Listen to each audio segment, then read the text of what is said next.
Kira-kira kemana nih Camar serunya nih untuk liburan Nataru? Kita menghabiskan waktu liburnya kemana gitu? Ada rencana apa belum? Aduh, sepertinya kalau misalnya kita lihat ya, saat ini masyarakat sudah mempersiapkan diri untuk berlibur ke destinasi yang paling dekat. Kalau misalnya orang Jakarta, biasanya ke Bogor nih Yasmin ya, ke tempat kamu nih. Atau ke Bandung mungkin atau ke Bandung ya. Bersama keluarga gitu ya. Tapi kalau misalnya kita ya karena tidak ada libur gitu ya.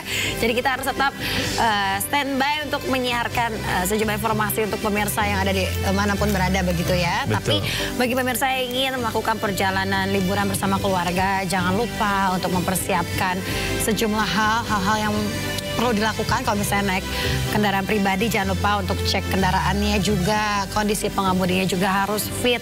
Dan Betul. juga ini ya pantau arus lalu lintas dari media sosial begitu ya. Betul Yasmin, karena kemarin juga saya sempat bertemu dengan Kakor Lantas Polri, Irjen Pol Aan Suhanan, yang menyebutkan bahwasanya akan ada penambahan atau peningkatan dari jumlah kendaraan 2,08% dibandingkan dengan tahun lalu untuk mudik dan juga libur Natal ya untuk tahun ini begitu. Jadi memang harus dipersiapkan sedemikian rupa dan sejumlah regulasi sudah diberlakukan, termasuk tadi kita pantau di pelabuhan juga Yasmin ya. Iya.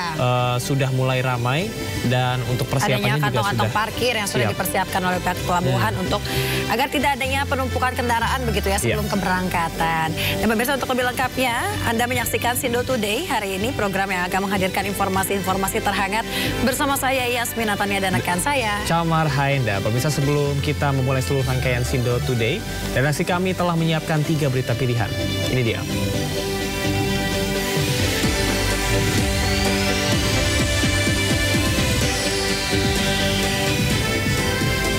Dua orang tewas tertimpa tembok saat berjalan kaki di Deli Serdang, Sumatera Utara.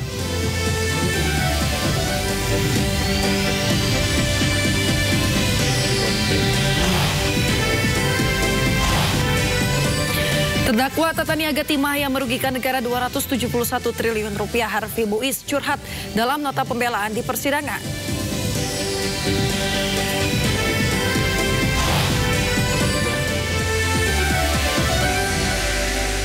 Kita awal informasi hari ini pemirsa, kebakaran melanda sebuah rumah yang dijadikan tempat usaha laundry di kawasan Bambu Apus, Cipayung, Jakarta Timur. Ya, kebakaran diduga berasal dari ledakan tabung gas saat usaha laundry tengah beroperasi.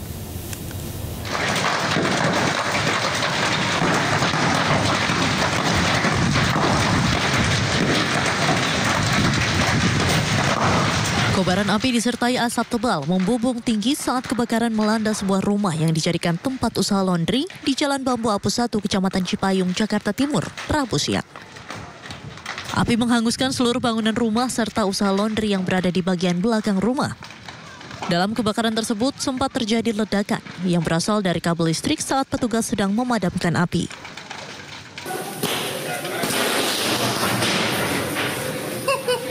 Sementara itu, kebakaran diduga berasal dari ledakan tabung gas saat usaha laundry tengah beroperasi. Percikan api kemudian menyambar ke material yang mudah terbakar hingga membakar seluruh bangunan rumah dan tempat usaha laundry. Baik, saya dapat informasi dari warga orang kebakaran tadi pukul 10.48 sampai kami kebetulan sudah selesai. Nah, informasi yang terbakar ini tempat laundry Pak, laundry. Kemudian informasi penyebab dari informasi yang pemilik rumah itu dari kebocoran gas. Kebakaran akhirnya berhasil dipadamkan 1 jam kemudian dengan menurunkan sedikitnya 13 unit mobil pemadam kebakaran. Tak ada korban dalam musibah kebakaran ini, namun kerugian ditaksir mencapai ratusan juta rupiah. Dari Jakarta, Rio Manik, iNews melaporkan. Pemirsa, sebuah pagar tembok milik SPBU roboh menimpa 3 pejalan kaki di Kabupaten Deli Serdang, Sumatera Utara. Ya, akibatnya 2 tewas dan 1 lainnya luka-luka. Sementara itu puluhan lapak di pasar ikan di Kota Pasuruan, Jawa Timur tiba-tiba ambruk. Tidak ada korban dalam peristiwa ini.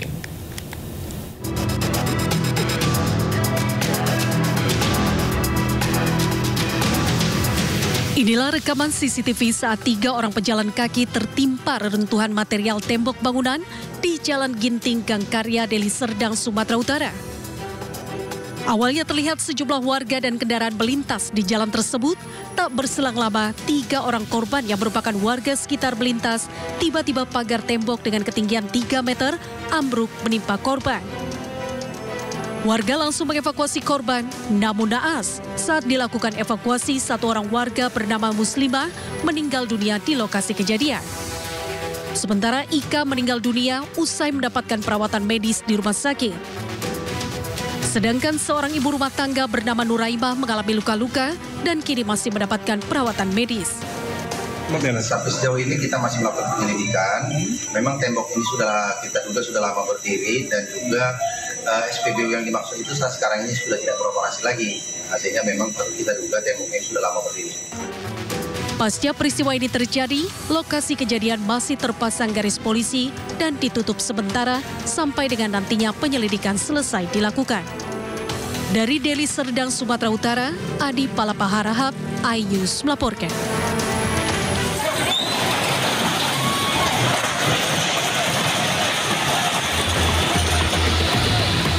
Ambruknya puluhan lapak pasar ikan di Kota Pasuruan, Jawa Timur terekam video amatir warga.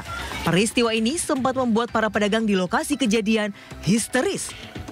Total ada 10 lapak pedagang di bantaran Sungai Gembong yang ambruk. Beruntung saat kejadian para pemilik lapak sedang tidak berada di dalamnya. Namun sejumlah barang ikut hanyut terbawa arus sungai. Setelah mendapat laporan, petugas BPBD membantu warga mengevakuasi reruntuhan bangunan. Penyebab ambruknya lapak pasar ikan disebabkan karena pondasi tak kuat menahan derasnya air Sungai Gembong. Itu biasanya saya kutilam Pak di dalam Pak. Tidak pernah ada di bedak ikan. Sing jual ikan anak saya Pak. Berapa bedak yang tergerus itu Bu? Dua ya. Bedak saya 2. Yang lainnya? Terus 3. Sudah menghimbau ke warga untuk tidak berjualan di sepanjang bantaran sungai dan memindahkan semua dagangannya. Ya. Nah, penyebab dari bencana ini adalah bantaran sungai yang rapuh. Meski tak ada korban jiwa dalam musibah ini, namun kerugian mencapai puluhan juta rupiah. Petugas mengimbau kepada pemilik lapak di bantaran sungai agar mengosongkan dagangannya karena rawan terjadi ambruk susulan. Dari Pasuruan, Jawa Timur, Jaka Samudra, iNews melaporkan. Pemirsa, Satreskrim Polres Goa, Sulawesi Selatan kembali menangkap 2 pelaku yang diduga merupakan sindikat produsen dan juga pengedar uang palsu yang dicetak di kampus UIN Alauddin Makassar. Ya, hingga kini polisi telah menahan 17 orang pelaku, 15 diantaranya telah ditetapkan sebagai tersangka.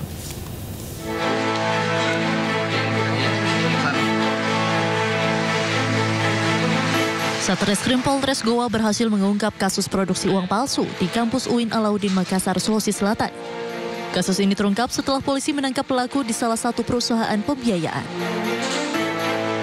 Dari penangkapan pelaku tersebut, polisi melakukan penyelidikan hingga akhirnya sumber uang palsu tersebut diketahui berasal dari dalam kampus. Polisi menyita 1 unit mesin cetak yang diduga digunakan untuk memproduksi uang palsu dari dalam perpustakaan dan uang palsu pecahan 100.000 sebanyak Rp446.700.000. Satreskrim Polres Goa telah menetapkan 15 orang tersangka dalam kasus ini. 2 diantaranya adalah Kepala Perpustakaan UIN Alauddin Makassar dan staf perpustakaan. Bahwa benar saat ini sudah ditingkatkan ke pendidikan. Ya, sudah kami tingkatkan ke pendidikan. Kami mohon waktu dulu dari sahabat rekan bahwa ini masih kita kembangkan lagi. Perkara ini masih kita kembangkan lagi. Saat ini kami sudah mengamankan 15 tersangka. 9 sudah kita lakukan penahanan. 5 dalam perjalanan dari Mamuju, 1 dalam perjalanan dari Wajo. Sementara dari penyelidikan lanjutan, Satreskrim Polres Goa, Sulawesi Selatan kembali menangkap 2 pelaku yang diduga sindikat produksi dan pengedar uang palsu tersebut. Awalnya polisi menggiring 8 diduga pelaku dan ternyata 2 diantaranya merupakan pelaku baru yang memiliki peran untuk mengedarkan uang palsu. Dari hasil interogasi awal, salah satu pelaku mengaku mengedarkan uang palsu sebanyak 20 juta rupiah yang diperoleh dari salah satu tersangka. Hingga kini polisi telah menahan 17 orang pelaku, 15 diantaranya telah ditetapkan sebagai tersangka.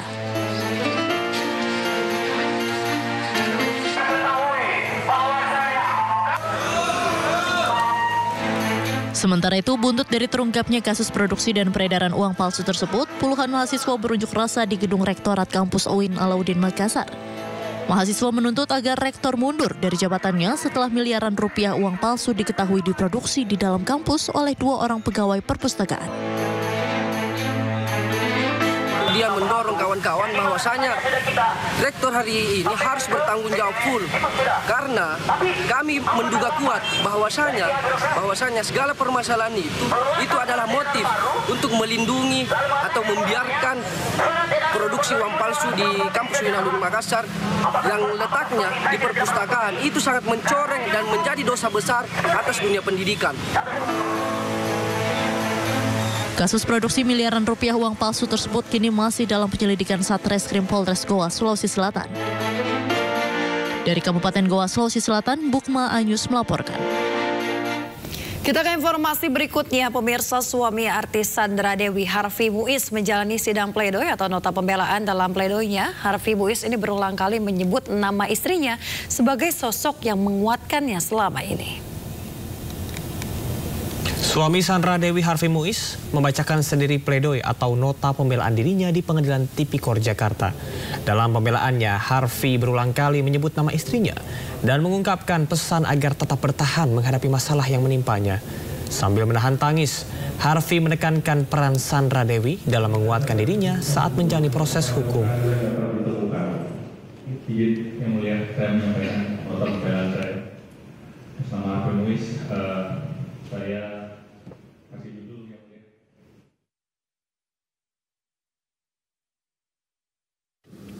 sumpah yang kami ucapkan 7 tahun lalu untuk saling menjaga pada saat susah maupun senang.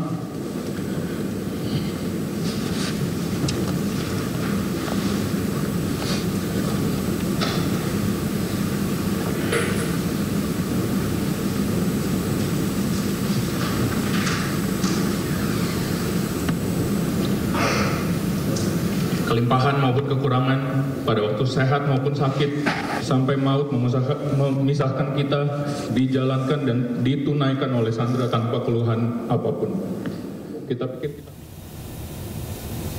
Pemirsa, massa dari berbagai aliansi berunjuk rasa di depan gedung Komisi Pemberantasan Korupsi KPK Jakarta Selatan bersamaan dengan pemeriksaan ex-Menteri Hukum dan HAM Yasona Lauli. Ya, massa menuntut KPK segera menangkap buron kasus suap Harun Masiku.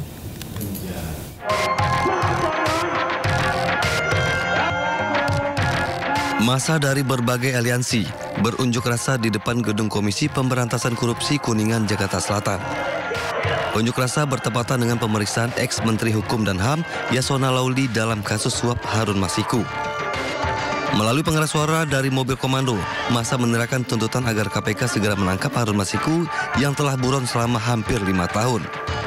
Massa juga meminta agar pihak-pihak yang diduga turut melindungi Harun Masiku di proses hukum. Tuntutannya adalah per hari ini KPK diisi oleh struktur-struktur baru, jadi kita mendesak KPK untuk segera menuntaskan misi-misi yang belum terselesaikan, yaitu menangkap Harun Masiku yang hari ini masih menjadi buronan. Sebelumnya KPK telah menetapkan tersangka Harun Masiku pada 2020 lalu terkait kasus dugaan suap pergantian antar waktu anggota DPR RI periode 2019-2024.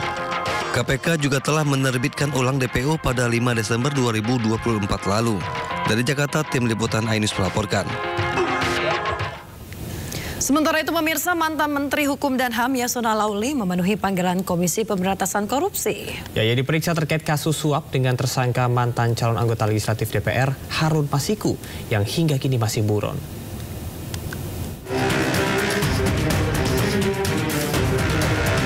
Mantan Menteri Hukum dan HAM Yasona Lauli tiba di gedung Komisi Pemberantasan Korupsi Jakarta Selatan Rabu pagi. Yasona menjalani pemeriksaan sebagai saksi dalam kasus suap pergantian antar waktu anggota DPR 2019-2024 dengan tersangka Harun Masiku yang hingga kini masih buron. Ini merupakan panggilan kedua setelah sebelumnya Yasona batal hadir pada agenda pemeriksaan Jumat 13 Desember lalu dan meminta penjadwalan ulang. Mantan politisi PDI Perjuangan Harun Masiku buron usai ditetapkan sebagai tersangka kasus suap pada 9 Januari 2020. Harun Masiku menyuap Komisioner KPU Wahyu Setiawan senilai 1,5 miliar rupiah agar dirinya menjadi anggota DPR melalui mekanisme pergantian antar waktu (PAW). Sementara mantan politisi PDIP Marwarar Sirait membuka sayembara penangkapan Harun Masiku. Ia bahkan menawarkan imbalan dari uang pribadinya sebesar 8 miliar rupiah. Harun Masiku itu siapa sih kok bertahun-tahun nggak bisa ditangkap? Ya, saya akan kasih bonus bagi yang bisa menangkap Harun Masiku 8 miliar rupiah uang pribadi saya. Ya, supaya semangat, supaya tidak ada negara di negara ini yang kebal hukum. Ya, dan saya gunakan berkat dari Tuhan itu untuk memberantas korupsi yang ada di Indonesia. Buron kasus suap Harun Masiku masuk ke dalam daftar pencarian orang sejak 17 Januari 2020. Ia sempat terdeteksi pergi ke Singapura dan kembali ke Indonesia pada kurun waktu 2020. Tim Liputan iNews melaporkan. Pemirsa, usai diperiksa, Yasona menjelaskan ia dicecar penyidik terkait permintaan fatwa yang diajukannya sebagai Ketua DPP PDIP ke Mahkamah Agung. Ia juga diperiksa sebagai mantan Menkumham terkait dengan riwayat perlintasan Harun Masiku. Kapasitas saya sebagai Ketua DPP, ada surat saya kirim ke KPU tentang ke Mahkamah Agung untuk permintaan fatwa tentang keputusan Mahkamah Agung nomor 57. Kami minta fatwa, saya tanda tangani fatwa, permintaan fatwa, karena di situ ada perbedaan tafsir antara KPU dan DPP tentang suara caleg yang meninggal. Saya kirim surat ke DPP, ke Mahkamah Agung, itu yang pertama. Yang sebelumnya kan itu riwayat diri, apa segala macam, SK, DPP, SK. Biasalah itu formalitas, tapi inti pokoknya sebagai Ketua DPP, ya sebagai Ketua DPP, saya mengirim surat permintaan fatwa ke Mahkamah Agung, ya karena waktu proses pencalekan itu terjadi tafsir yang berbeda setelah ada judicial review, ada keputusan Mahkamah Agung nomor 57 ya, 57, kemudian DPP mengirim surat tentang penetapan caleg, ya. Kemudian KPU tidak menanggapi berbeda. Kemudian kita minta fatwa kepada Mahkamah Agung. Mahkamah Agung membalas fatwa tersebut, ya sesuai dengan pertimbangan hukum supaya ada pertimbangan hukum tentang diskresi partai dalam menetapkan calon terpilih. Itu. Yang kedua, ya, yang kedua adalah kapasitas saya sebagai menteri. Saya menyerahkan tentang perlintasan Harun Masiku. Itu saja. Paling kan itu nggak ada yang profesional, penyidik sangat profesional, ya menanyakan sesuai dengan posisi saya sebagai Ketua DPP, ya. Kemudian posisi saya sebagai Menteri Hukum dan HAM mengenai perlintasan Harun Masiku. Itu saja. Pemirsa, KPK menggeledah kantor Bank Indonesia terkait kasus dugaan korupsi dana Corporate Social Responsibility atau CSR Bank Indonesia. Dalam kasus ini, KPK telah menetapkan 2 orang sebagai tersangka. Tim penyidik KPK menggeledah sejumlah ruangan di kantor BI pada Senin malam hingga Selasa dini hari 16 hingga 17 Desember. Penggeledahan dilakukan atas kasus dugaan korupsi dana Corporate Social Responsibility atau CSR Bank Indonesia. Penggeledahan berlangsung selama 8 jam. Salah satu ruangan yang diperiksa adalah ruang kerja Gubernur Bank Indonesia, Peri Warjio. Dari kantor Bank Indonesia, KPK mengamankan sejumlah dokumen. Tentunya kita akan ungkap semuanya fakta-fakta ini, bagaimana keputusannya, siapa yang mengambil keputusan, perencanaannya CSR ini bagaimana, siapa-siapa yang menerima. Nah itu yang kita dalami sekarang. Ada dugaan ya, ada dugaan selain ke BI ada tempat-tempat lain. Nanti kita akan barang bukti yang terkumpul apa Pak saat ini Pak? Beberapa dokumen ya kita temukan, beberapa barang-barang ya, alat bukti elektronik kita juga amankan. Dokumen terkait ya berapa besaran CSR-nya, siapa-siapa yang menerima dan sebagainya, tentunya itu yang kita cari. Sementara itu, Bank Indonesia membenarkan penggeledahan yang dilakukan oleh KPK terkait dugaan korupsi dana CSR. Gubernur Bank Indonesia menjamin akan bersikap kooperatif dengan mematuhi hukum yang berlaku.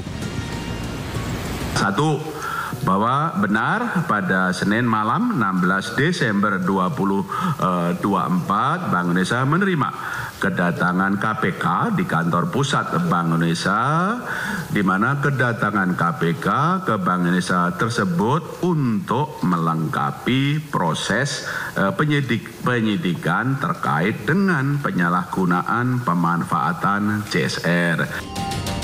Dugaan adanya penyalahgunaan dana CSR di Bank Indonesia mulai diselidiki oleh KPK sejak September lalu. KPK menduga dana CSR digunakan untuk kepentingan pribadi. Tim Liputan iNews melaporkan. Pemirsa, Kejaksaan Tinggi DKI Jakarta menggeledah kantor Dinas Kebudayaan Provinsi DKI Jakarta di Jalan Gatot Subroto Setiabudi, Jakarta Selatan pada Rabu sore. Penggeledahan dilakukan setelah ditemukan adanya dugaan pidana pada penggunaan anggaran tahun 2023. Diduga anggaran yang mencapai 150 miliar rupiah telah diselewengkan dengan cara membuat kegiatan-kegiatan fiktif. Dalam penggeledahan ini, petugas menyita beberapa perangkat elektronik, dokumen dan juga uang sebesar 1 miliar rupiah. Hari ini yang dilakukan oleh tim Khusus Kejati DKI ini dilakukan di 5 titik. 5 titik ini ada di kantor Dinas Kebudayaan sendiri, terus juga ada beberapa kantor rekanan dan rumah-rumah saksi yang berhubungan dengan tindak pidana dimaksud. Pemirsa, polisi memeriksa Lady Aurelia Pramesti dan ibunya terkait penganiayaan terhadap Dr. Koas di Palembang. Sementara untuk kepentingan investigasi, Universitas Sriwijaya mengistirahatkan Lady dari seluruh kegiatan mahasiswa.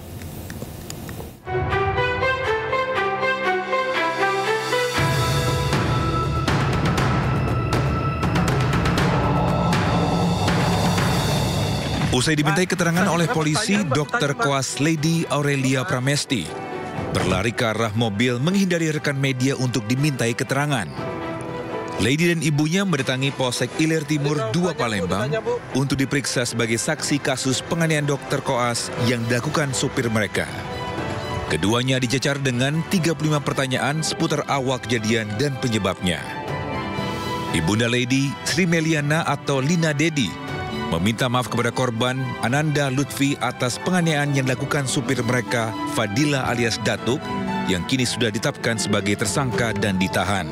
Saya atas nama pribadi dan keluarga memohon maaf yang sebesar-besarnya kepada Ananda Lutfi beserta orang tua atas kejadian pemukulan yang dilakukan supir saya atas nama Fadila, dan saya juga mohon maaf yang sebesar-besarnya kepada kedua orang tua Lutfi atas kejadian ini. Sementara itu, Universitas Sriwijaya terus mendalami insiden pemukulan terhadap salah satu dokter koasnya. Tim investigasi internal pun terus bergerak untuk mencari data tambahan. Korban pemukulan Lutfi dan pelaku, Lady juga telah diperiksa oleh Satgas Unsri.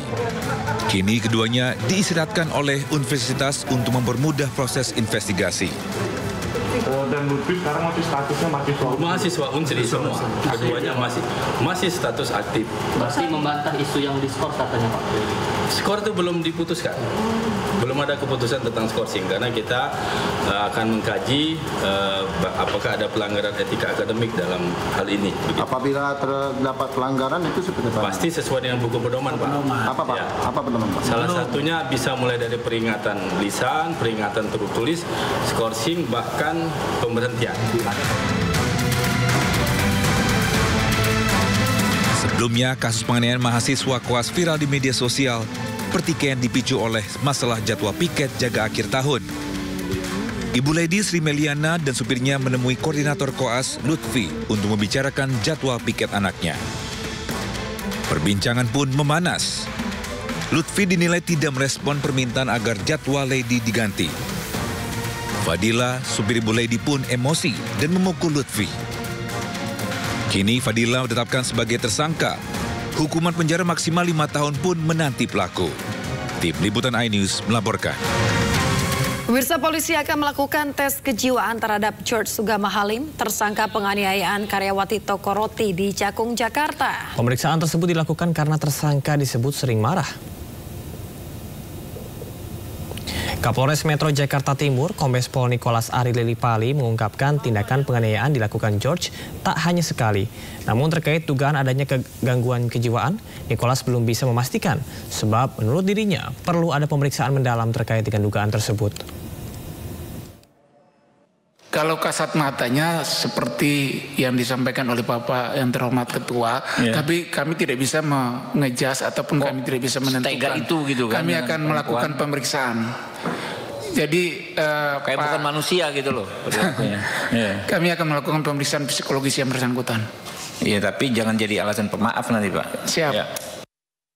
Pemirsa, jelang penahanan Agus Difabel atau IWS tersangka kasus tindak pidana pelecehan seksual, tim Komisi Disabilitas Kejati NTB dan penyidik Polda NTB memeriksa ruangan khusus yang nantinya akan digunakan oleh Agus. Ya, Agus dipastikan akan menempati ruangan yang berbeda dengan ruang tahanan lain.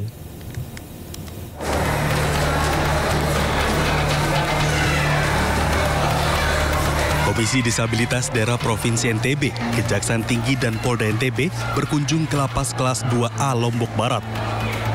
Kunjungan itu untuk memastikan kesiapan fasilitas dan ruang tahanan khusus untuk Agus Difabel alias Iwas. Pihak lapas telah siap untuk mendukung sarana khusus yang dibutuhkan oleh Agus Difabel. Pihak lapas sudah siap, sudah ada minimal sarana-prasarana yang aksesibel untuk yang bersangkutan, termasuk ada ketersediaan nanti yang namanya tamping. Lapas Lombok Barat juga telah menyiapkan ruangan khusus untuk Agus yang berbeda dengan ruangan tahanan lain. Nantinya pihak lapas juga akan memodifikasi ruangan sesuai kebutuhan Agus Difabel, termasuk menyediakan kloset duduk. Nah, nanti sambil berjalan nanti karena fasilitas yang ada kloset duduk, nanti kalau memang yang bersangkutan tidak bisa menggunakan kloset itu, nanti kita juga akan memfasilitasi kebutuhan dia apabila dia membutuhkan misalnya modifikasi. Polda NTB dan Kejati NTB dalam waktu dekat akan melimpahkan kasus ke pengadilan. Dari Lombok Barat, NTB, Muzakir, iNews melaporkan. Banjir bandang menerjang 2 desa di Kabupaten Tapanuli Selatan, Sumatera Utara. Informasi lengkapnya usai jeda, tetaplah bersama kami di Sindo Today.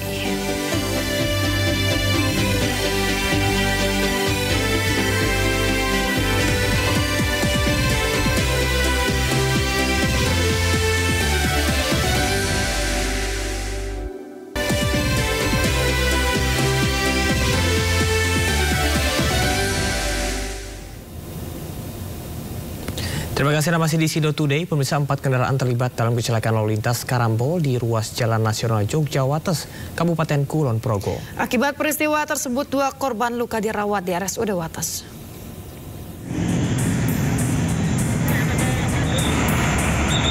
Satu truk box, 2 minibus, dan 1 sepeda motor terlibat kecelakaan karambol di ruas Jalan Jogja Wates, Simpang 3 Tugu Pensil, Kelurahan Sukoreno, Kabupaten Kulon Progo.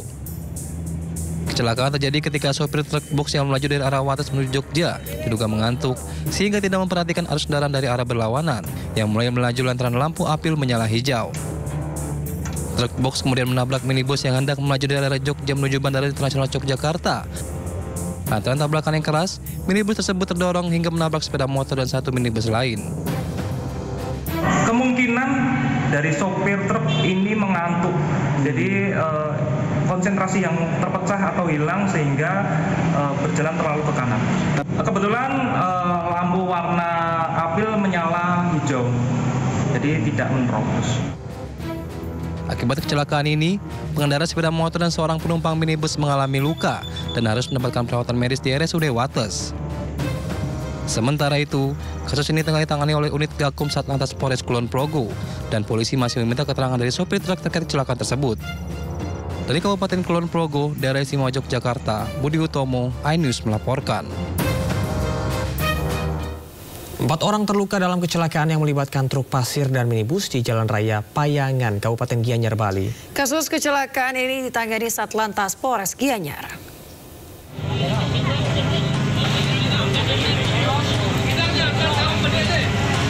Kecelakaan antara truk dengan minibus terjadi di Jalan Raya Payangan Kabupaten Gianyar, Bali pada Rabu sore. Kecelakaan bermula saat truk pengangkut pasir datang dari Jalan Raya Kintamani. Kemudian dari arah berlawanan ada minibus yang membawa wisatawan mengambil jalur truk.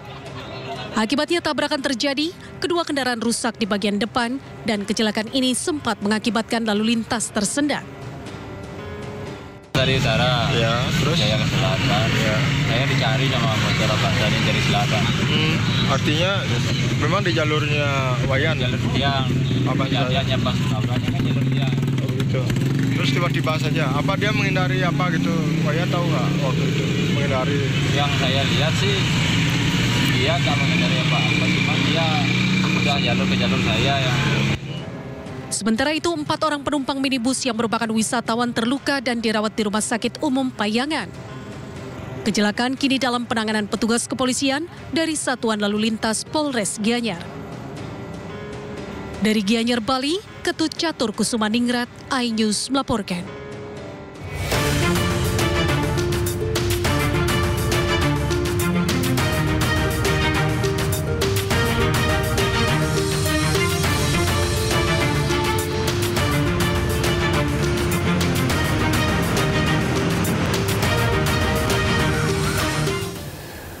Pemirsa, selanjutnya kami akan ajak Anda mengetahui pantauan lalu lintas hari ini di sejumlah wilayah melalui pantauan CCTV Korlantas Polri. Dan kita akan bergabung dengan Brigadir Treslinda di studio NTMC Polri.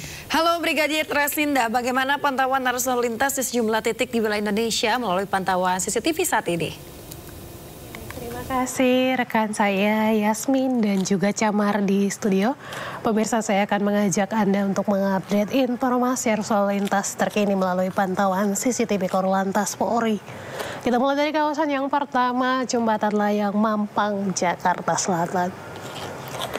Arus lalu lintas di jalur flyover Tendian yang akan mengarah ke Pancoran saat ini masih dalam keadaan ramai lancar. Di jalur arteri mengalami peningkatan volume kendaraan di mana kecepatan kendaraan dapat dipacu dengan kecepatan 30 sampai dengan 35 km per jam. Kemudian di jalur tol Pancoran Kuningan saat ini dalam keadaan ramai lancar dan juga saat ini juga sedang diberlakukan sistem kontraflow satu lajur dari kilometer 0 Cawang hingga pada jalur Semanggi. Untuk itu kami harapkan Anda dapat mengikuti arahan dan petunjuk petugas kami yang berada di lapangan. Dan sistem kontraflow ini akan berlangsung hingga pukul 10 waktu Indonesia bagian Barat. Kita tinggalkan Jembatan Layang Mampang, Jakarta Selatan. Selanjutnya kita beralih ke Pos Pol Ciawi, Jawa Barat. Arus lalu lintas dari arah exit tol Ciawi yang akan mengarah ke Karingin saat ini mengalami antrian kendaraan di mana sudah terlihat adanya peningkatan volume kendaraan ke arah Ciawi. Untuk itu kami harapkan Anda untuk selalu berhati-hati, jaga jarak aman serta batas kecepatan maksimum kendaraan Anda. Kemudian dari arah Gadok yang akan mengarah ke Tajur pada pagi hari ini masih dalam keadaan ramai lancar dengan dominasi kendaraan angkutan barang. Pemirsa, dari Pos Pol Ciawi, Jawa Barat, selanjutnya kita beralih ke Jawa Tengah dari Simpang Tugu Kertosuro. Arus lalu lintas dari arah Klaten yang akan mengarah ke Yogyakarta saat ini dalam keadaan ramai lancar dari Sukoharjo yang akan mengarah ke arah Boyolali dalam keadaan ramai lancar. Kemudian dari Solo yang akan mengarah ke Semarang mengalami antrean di traffic light. Untuk itu kami harap Anda untuk selalu mematuhi marka jalan serta rambu lalu lintas yang ada. Hal ini untuk menciptakan lalu lintas yang aman dan lancar. Dan pemirsa, yang terakhir kita pantau dari Tanjakan Pasar Lawang, Malang. Arus lalu lintas dari arah Surabaya yang akan mengarah ke Malang pada saat ini dalam keadaan ramai lancar. Di arah sebaliknya, Malang yang akan mengarah ke Surabaya juga dalam keadaan ramai lancar. Antisipasi kegiatan masyarakat pada pasar, tetap jaga keselamatan Anda dalam berkendara demi terciptanya lalu lintas yang aman dan juga lancar. Camar dan juga Yasmin, kami juga menginformasikan data dari SMS Korlantas Polri dalam kurun waktu 1 kali 24 jam telah terjadi 245 kasus laka lantas dengan rincian 23 orang meninggal dunia, 28 orang luka berat dan 309 orang luka ringan. Dari 245 kasus laka lantas tersebut, 97% terjadi di jalan non-tol. Untuk itu pemirsa, kami harapkan Anda untuk selalu tertib dalam berkendara. Kemudian sebagai informasi pemirsa, dalam rangka menyambut Operasi Lilin 2024, Korlantas Polri akan memberlakukan sistem pembatasan untuk kendaraan angkutan barang di jalan tol, tepatnya pada tanggal 23, 24, kemudian akan dilanjut tanggal 26 Desember hingga tanggal 28 Desember, kemudian akan dilanjut lagi pada tanggal 1 Januari.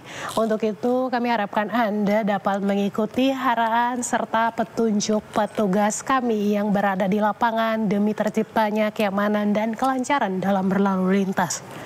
Dan bagi Anda yang akan mengupdate informasi-informasi seputar arus lalu lintas terkini, kami siap melayani Anda di 1516669 ataupun melalui SMS center kami di 9119. Stop pelanggaran, stop kecelakaan, keselamatan untuk kemanusiaan, Indonesia tertib dan salam presisi. Kembali ke rekan saya di studio, silakan. Baik, terima kasih Brigadir Treslinda atas laporan Anda. Selamat bertugas kembali dan salam presisi.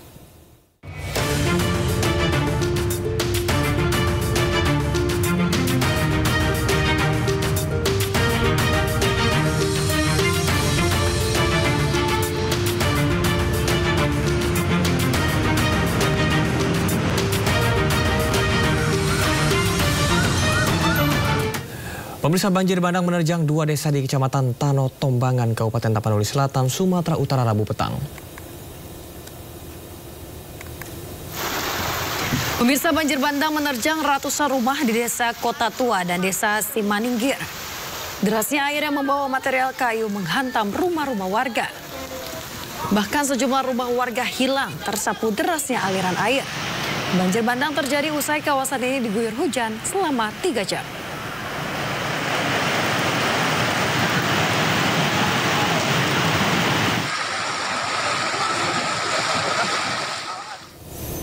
Ratusan rumah warga di Kota Pangkal Pinang, Bangka Belitung terendam banjir rob sejak 3 hari yang lalu. Warga memilih bertahan di rumah masing-masing menunggu air surut.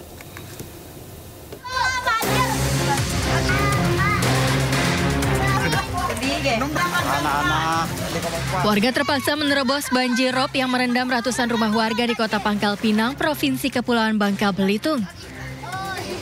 Banjir terjadi sejak 3 hari lalu dengan ketinggian 30 hingga 60 cm.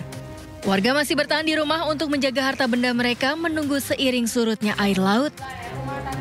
Menurut data Badan Penanggulangan Bencana Daerah Kota Pangkal Pinang, wilayah yang paling terdampak yakni Kelurahan Opas Indah, Pasir Putih, Kerojasari, dan Kelurahan Gedung Nasional. Menurut data Badan Penanggulangan Bencana Daerah Kota Pangkal Pinang, wilayah yang paling terdampak yakni Kelurahan Opas Indah, Pasir Putih, Rejosari, dan Kelurahan Gedung Nasional. 3 hari masuk rumah lagi. 3 hari masuk. Jadi kalau sampah bang, banyak sampah. Banyak sampah di pintu, sampah ada. Oke. Kemarin ini mulai jam berapa bang? Tadi bang mulai pasang. Mulai sekitar jam 8 ya. Jam 8 masuk. Itu berapa dalam masuk ke dalam rumah biasanya? Paling dalam bang? Hanya sekitar 30 cm ya. Jadi untuk rumah yang terdampak di Kota Pangkal Pinang khususnya ada di 7 titik yang terdiri dari 4 kelurahan, ada sekitar 140 KK yang terdiri dari jumlah jiwa yang terdampak sebanyak 285 jiwa. Warga diimbau untuk selalu waspada mengingat bencana banjir seperti ini diprediksi masih akan berlangsung hingga akhir tahun 2024. Dari Pangkal Pinang, Bangka Belitung, Haryanto melaporkan. Pemirsa, hampir sepekan permukiman warga di Muara Angke Penjaringan, Jakarta Utara terendam banjir pasang laut dengan ketinggian 50 cm hingga 1 meter. Akibatnya warga terpaksa beraktivitas di tengah banjir dan banyak warga terserang penyakit. Hingga Sabtu sore, permukiman warga di kawasan Muara Angke, Penjaringan, Jakarta Utara masih terendam air dengan ketinggian mencapai 50 hingga 70 cm. Hampir 1 minggu warga terpaksa beraktivitas di tengah banjir pasang laut. Hal tersebut membuat warga baik anak-anak hingga orang dewasa mengeluhkan penyakit gatal-gatal, diare, hingga demam lantaran lamanya air yang merendam kawasan mereka tinggal. Tak hanya itu, banyak warga yang menutup usaha rumahan mereka karena air rob. Gatalnya udah bila mendalik gatal ini bisa air got ini. Ke depan mungkin lah, udah capek saja mungkin turunlah air lah pada 1 hari 2 harian. Kalau dari awal tanggul, kalau mungkin tanggul jalanan. Wah udah hancur aja diambilin orang. Lihat, bobolin, paling dimajuin rumah. Pengennya minta diperbaikin lagi Pak ya? Perbaikin lagi dari awal, kesian warga waduh kalau begini nih nggak bisa usaha. Warga berharap pemerintah dapat memperbaiki dan meninggikan tanggul penahan air laut yang semakin hari semakin rusak. Dari Jakarta, Sofyan Firdaus, iNews melaporkan. Pemirsa, akibat terjangan banjir bandang, sejumlah warga mengungsi ke tempat yang lebih aman. Banyak warga yang trauma akibat peristiwa banjir bandang yang menerjang rumah mereka. Hingga Rabu malam belum diketahui jumlah rumah yang rusak dan adanya korban jiwa. Datang air dari atas kan di jalannya itu. Jadi airnya itu keruh, tambah lama tambah besar. Jadi histeris lah semuanya orang teriak. Jadi lama-kelamaan airnya besar, kayu pun datang semuanya dari jalan itu. Tinggi Bang airnya? Iya Bang, jadi tadi udah nggak ada harapan lah untuk selamat. Kita ke informasi lain, pemirsa. Terpidana mati kasus narkoba Mary Jane Veloso tiba di Manila, Filipina pada Rabu dini hari waktu setempat. Mary Jane sebelumnya diterbangkan dari Bandara Soekarno-Hatta, Tangerang, Banten. Suasana haru menyelimuti pertemuan Mary Jane Veloso dengan keluarganya di Lembaga Pemasyarakatan Wanita di Manila. Mary Jane akhirnya kembali ke negara asalnya setelah 15 tahun di penjara di Indonesia. Mary Jane kini berharap dan menunggu pengampunan dari negeri Lumbung Padi ini. Perempuan berusia 39 tahun ini sebelumnya ditangkap dan divonis hukuman mati pada 2010 setelah koper yang dibawanya berisi 2,6 kg heroin.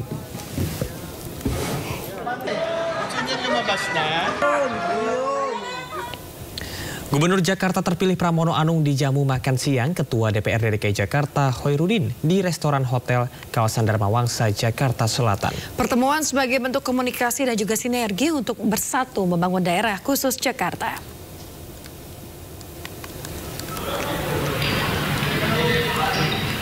Assalamualaikum warahmatullahi wabarakatuh. Selamat siang buat seluruhnya. Bahagia sekali pada pemirsa, pertemuan tertutup diselingi makan siang dilakukan Ketua DPRD DKI Jakarta Khoirudin dari Partai PKS dengan Gubernur terpilih Pramono Anung.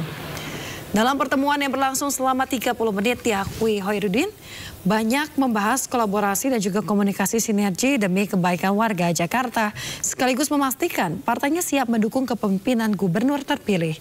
Sementara itu pemirsa, Pramono Anung sebagai cagup terpilih yang diusung PDIP dan Hanura yakin pimpinan legislatif memiliki frekuensi yang sama dalam membangun daerah khusus Jakarta. Saya bersama gubernur terpilih DKI Jakarta, satu rahim, membangun komunikasi, insya Allah semuanya buat kebaikan warga Jakarta. Kita siap kolaborasi, siap sinergi untuk kebaikan Jakarta. Bertemu dengan Ketua DPRD, frekuensi saya dengan beliau saya yakin akan sama dalam membangun Jakarta. Kami berkomunikasi, kami membuka ruang seluas-luasnya dan kami membangun rasa saling percaya untuk ke depan bersama. Karena bagaimanapun Jakarta ini setelah tidak menjadi ibu kota negara memerlukan hubungan yang harmonis. Setelah menanggapi pemecatannya sebagai kader PDI Perjuangan, Gibran Rakabuming Raka kembali buka suara. Anak dari Presiden RI ke-7 Jokowi ini sindir PDIP dalam sebuah acara di Jakarta. Menurutnya perbedaan pendapat adalah hal yang wajar untuk memberikan warna dalam demokrasi negara. Jadi sebenarnya Mas Gusma ini senasib dengan saya. Baru saja dikeluarkan dari partai.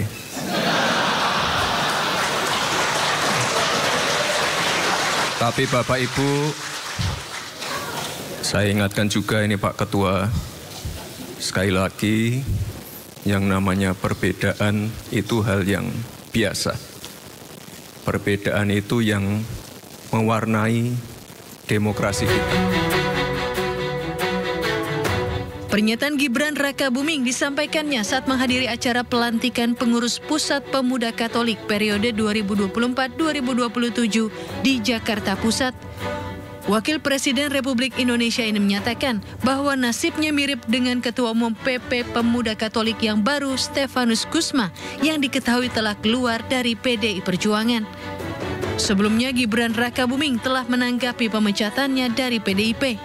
Gibran menghormati apa yang dilakukan partai berlambang banteng tersebut dan kini fokus untuk menjalankan perannya sebagai wakil dari Presiden Prabowo Subianto. Sebelumnya PDIP resmi memecat 27 anggotanya, diantaranya Presiden ke-7 RI Joko Widodo, anak Jokowi Gibran Rakabuming Raka, dan menantu Jokowi Bobi Nasution.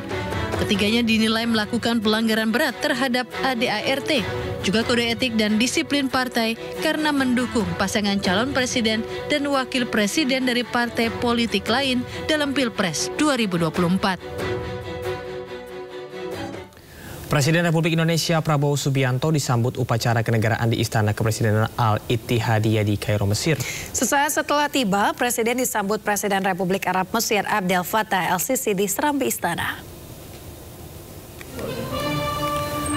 Pemirsa, kedua pimpinan negara bersalaman dan kemudian berjalan beriringan menuju Saluting Dais untuk mengikuti upacara penyambutan kenegaraan oleh pasukan kehormatan. Selanjutnya lagu kebangsaan kedua negara diperdengarkan.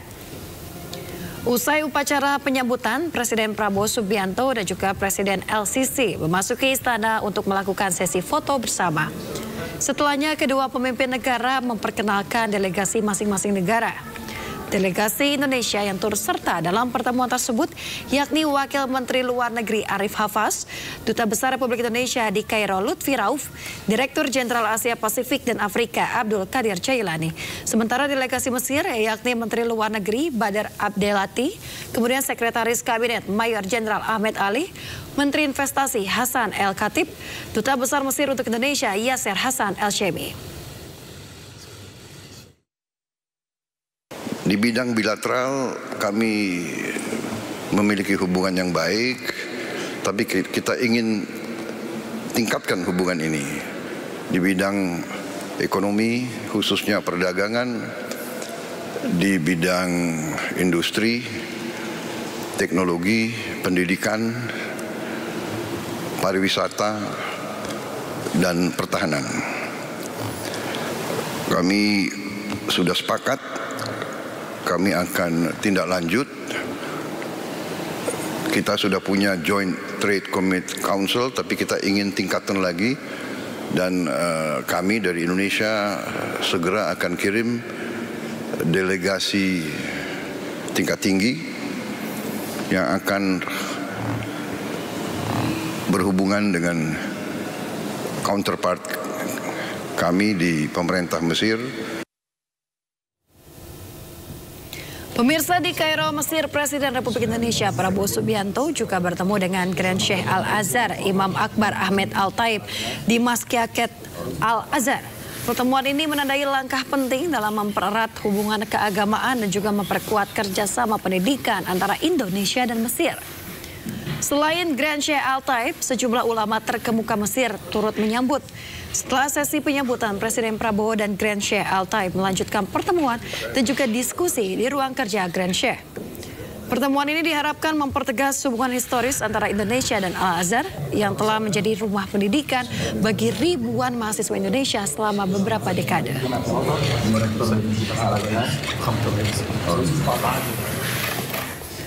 Jelang libur Natal dan Tahun Baru, Bandara Soekarno-Hatta Tangerang, Banten memprediksi jumlah penumpang meningkat 6% dibandingkan dengan hari biasanya. Informasi lengkapnya usai jeda, tetaplah bersama kami di Sindo Today.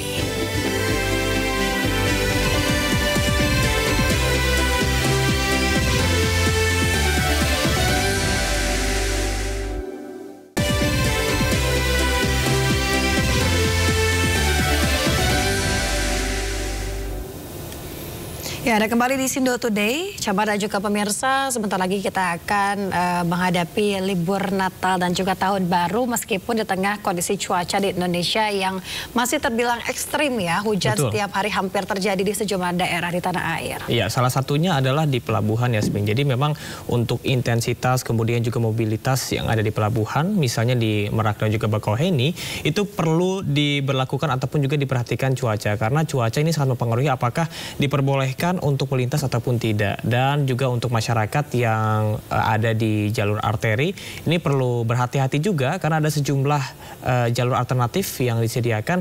Namun ini harus dilihat juga apakah polisi memperbolehkan untuk melintas atau tidak karena ada yang rawan longsor kemudian juga rawan bencana ya di tengah cuaca yang buruk saat ini. Ya, sebaiknya kita senantiasa untuk selalu waspada ya.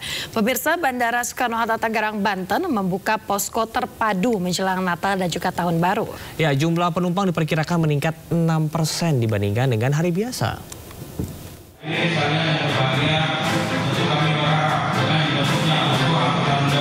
Memasuki musim libur Natal dan Tahun Baru, Bandara Soekarno-Hatta Tangerang, Banten menggelar apel pasukan bersamaan dengan pembukaan posko terpadu.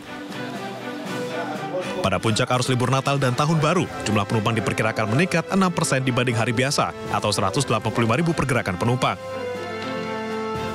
Begitu pula dengan peningkatan 1.000 pergerakan pesawat. Jumlah slot penerbangan juga ditambah sebanyak 658 extra flight.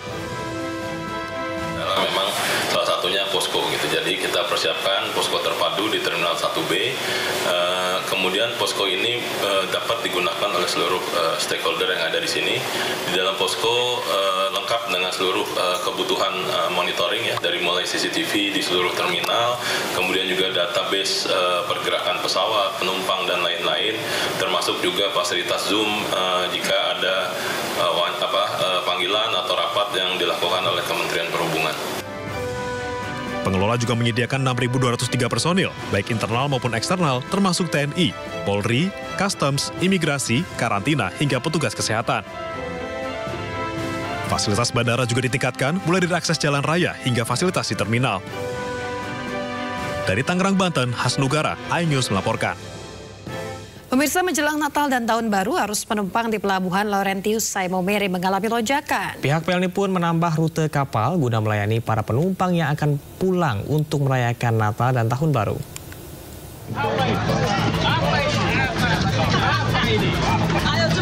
Arus mudik Nataru di Pelabuhan Laurentius Sai Maumere, Kabupaten Sika, Nusa Tenggara Timur mengalami lonjakan. Ribuan penumpang dari Pulau Kalimantan dan Sulawesi turun ke Pulau Flores sejak tanggal 11 Desember 2024. PLN pun membuat rute tambahan bagi armada guna melayani para penumpang Nataru.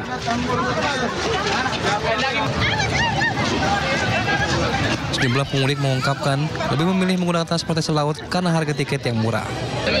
Dari mana ini? Dari Berau mau ke Mapongo. Dari mana? Dari Berau. Berau. Ya, Kalimantan Timur. Baru libur Natal ya? Ya, berlibur. Kenapa memilih menaiki kapal PIL ini? Karena kebetulan kemarin dapat tiketnya. Hah? Murah ya? Iya. Harus lihat selama bulan Desember ini saja. Sebelum ini jumlah penumpang yang masuk itu sekitar 2.000-an dari 4 kapal dan yang berangkat 1.900 dari 4 kapal penumpang. Nah, sementara untuk hari ini KM Lambelu yang datang dari Bau-Bau ini jumlah penumpang yang turun 1.083 dan yang berangkat itu sekitar 150 tujuan Kupang. Mulai ada yang turun, yang datang itu yang melonjak. Arus mudik Natal dan Tahun Baru di Pelabuhan Laurentius Sai Maumere mencapai puncaknya pada tanggal 20 Desember 2024. Dari Sika, Nusa Tenggara Timur, Joni Nura, iNews melaporkan. Pemirsa, jelang masa libur Natal dan Tahun Baru, kondisi di Stasiun Pasar Senen, Jakarta terpantau mulai ramai oleh penumpang. Lebih dari 300.000 tiket telah terjual untuk tujuan berbagai kota di Pulau Jawa. Pemirsa, total sebanyak 320.000 tiket telah ludes terjual untuk masa angkutan Natal dan Tahun Baru. PT KAI Daop 1 juga telah menyiapkan 75 perjalanan kereta api perharinya untuk mengantisipasi lonjakan penumpang. Para penumpang yang memilih untuk bepergian lebih awal umumnya ingin menghabiskan waktu lebih lama bersama dengan keluarga sekaligus berlibur di masa libur anak sekolah. Ada beberapa destinasi favorit dari para penumpang adalah Semarang, Malang, Yogyakarta, dan Surabaya.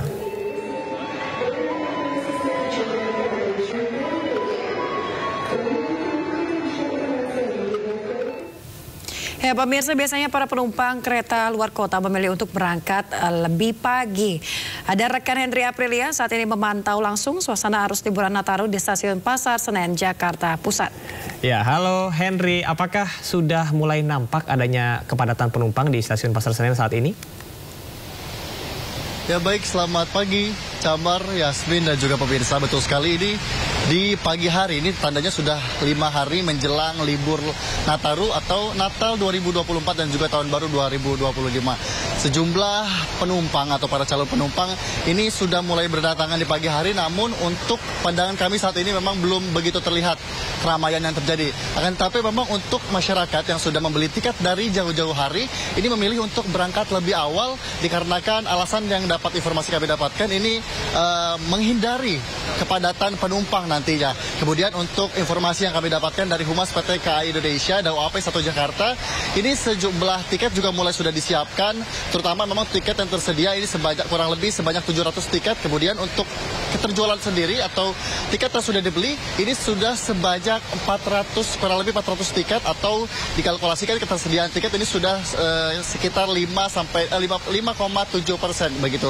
Tentunya juga Camar, Yasmin, dan juga pemirsa, adapun sejumlah lokasi favorit yang masih menjadi tujuan untuk para penumpang. Salah satunya yakni Solo, Malang, Surabaya, dan juga Yogyakarta.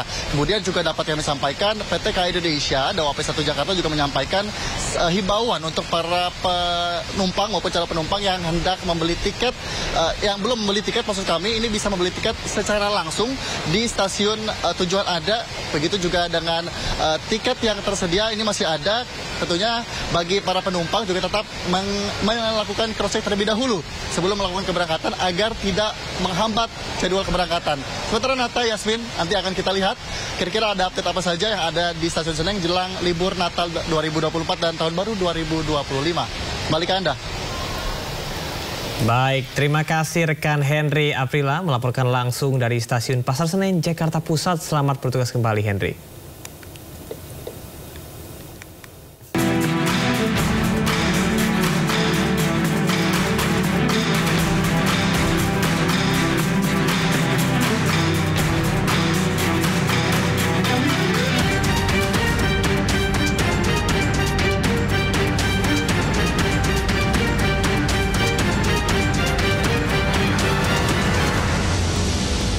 Bisa kita ke informasi berikutnya. Menteri Perumahan dan Kawasan Permukiman Marwarar Sirait mewacanakan penduduk miskin yang belum memiliki rumah untuk dimasukkan dalam kategori masyarakat miskin.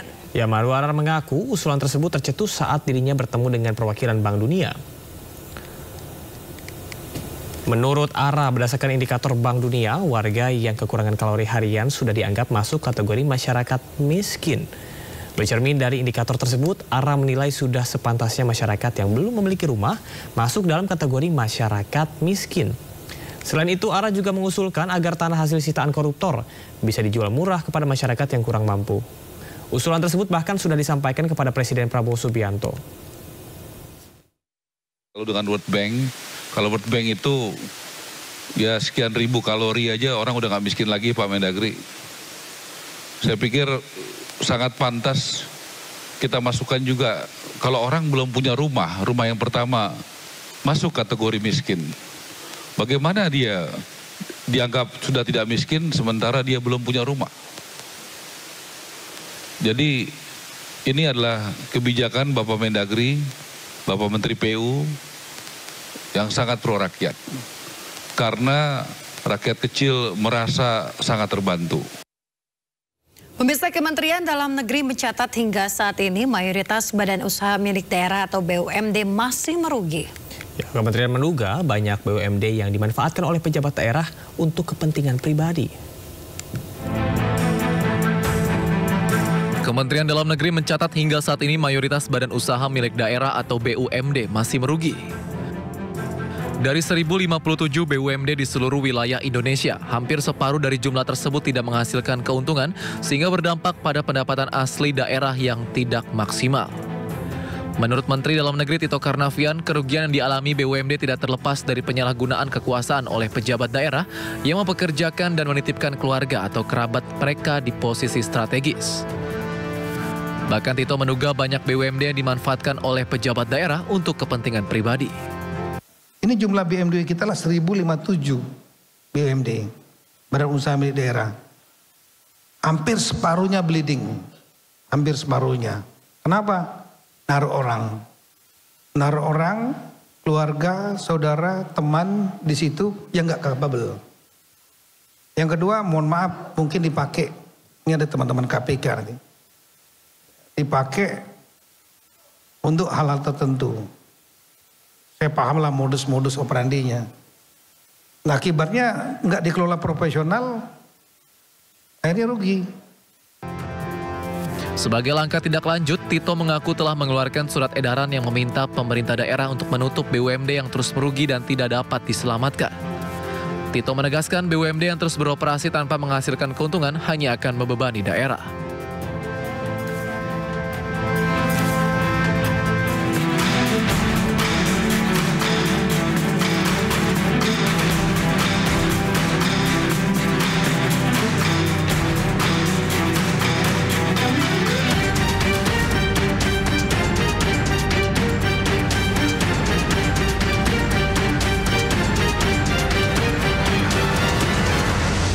Timnas Indonesia menggelar latihan di Stadion Sriwedari Solo, Jawa Tengah jelang melawan Filipina dalam laga lanjutan grup B Piala AFF 2024. Informasi selengkapnya akan kami hadirkan untuk Anda. Tetaplah bersama kami.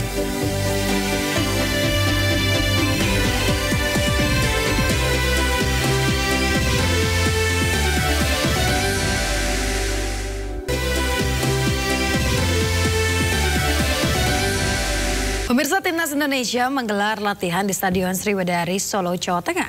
Ya, jelang melawan Filipina dalam laga lanjutan grup B Piala AFF 2024, para pemain Timnas mengaku bersyukur karena jeda yang cukup panjang jelang pertandingan.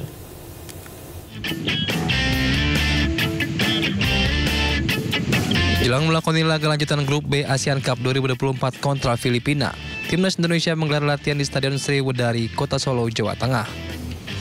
Dalam sesi kali ini, para pemain Timnas menjalani latihan ringan lantaran baru mendarat pada Rabu pagi. Ini merupakan latihan perdana Timnas jelang laga penentuan skuad Garuda menuju babak semifinal ASEAN Cup.